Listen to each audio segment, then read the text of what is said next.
Hi అందరికీ, welcome to Shiva Santoshi vlogs. ఈరోజు potato beetroot fries ఎలా ప్రిపేర్ చేసుకోవాలో చూద్దాం.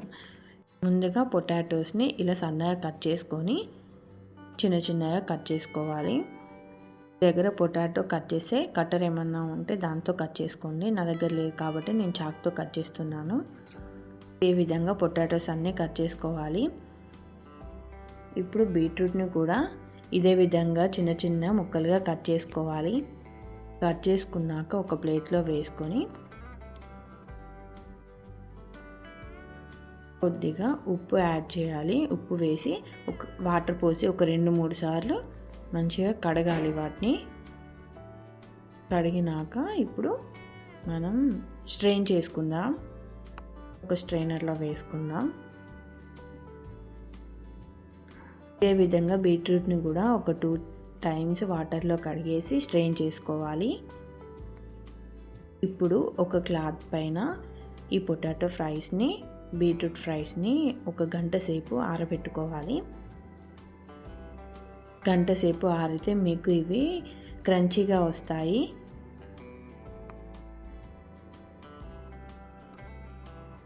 చూడండి, గంట తర్వాత ఎంత బాగా ఆరిపోయాయో.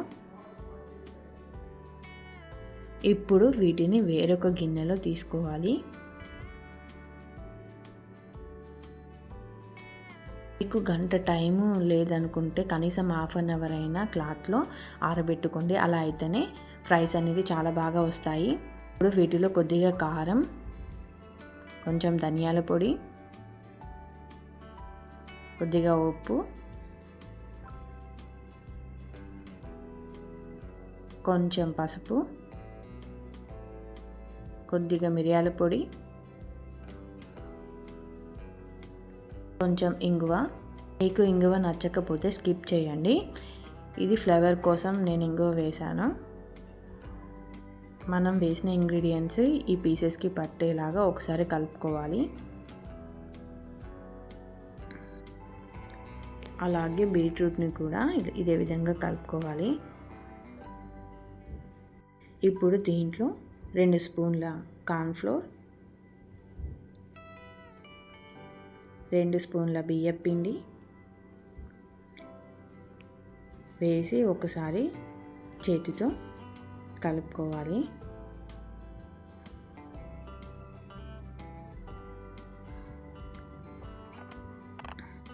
వాటర్ ఏం యాడ్ చేయొద్దు. ఈ ఫ్రైస్కి పట్టే అంత పిండి ఉంటే సరిపోతుంది. ఎక్సెస్ ఏమైనా పిండి ఉంటే ఇట్లా జల్లించి వేసుకోండి. మనం వాటర్ ఏం యాడ్ చేయం కాబట్టి కొద్దిగా పౌడర్ మిగులుతుంది. ఇప్పుడు స్టవ్ పైన ఒక కడాయి పెట్టుకొని దాంట్లో డీప్ ఫ్రైకి సరిపడా ఆయిల్ పోసుకొని ఆయిల్ బాగా వేడయ్యాక ఈ పొటాటో ఫ్రైస్ని దాంట్లో వేసుకోవాలి. పొటాటో ఫ్రైస్ని ఆయిల్లో వేసినాక వెంటనే వాటిని కలపకూడదు. ఇక ఫ్రై అయినాక కలుపుకోవాలి. చూడండి, ఈ విధంగా మంచిగా క్రంచీగా పొటాటో ఫ్రైస్ రెడీ అయిపోయాయి. పిల్లలకు ఈవినింగ్ స్నాక్ లాగా చేసి పెట్టండి, చాలా ఇష్టంగా తింటారు. చాలా సింపుల్ అండి. ఇక్కడ నేను 2 పొటాటోస్ని తీసుకున్నాను, 1 బీట్రూట్ని తీసుకున్నాను. చూడండి ఎంత క్రంచీగా ఉన్నాయో మీకు చూస్తేనే అర్థమైపోతుంది.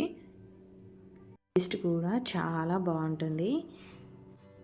ఇదే విధంగా బీట్రూట్ ఫ్రైస్ని కూడా డీప్ ఫ్రై చేసుకోవాలి. పిల్లలకి ఎవరికైనా బీట్రూట్ ఇష్టం లేకపోతే ఇలా బీట్రూట్ ఫ్రై చేసి పెట్టండి, చాలా ఇష్టంగా తింటారు.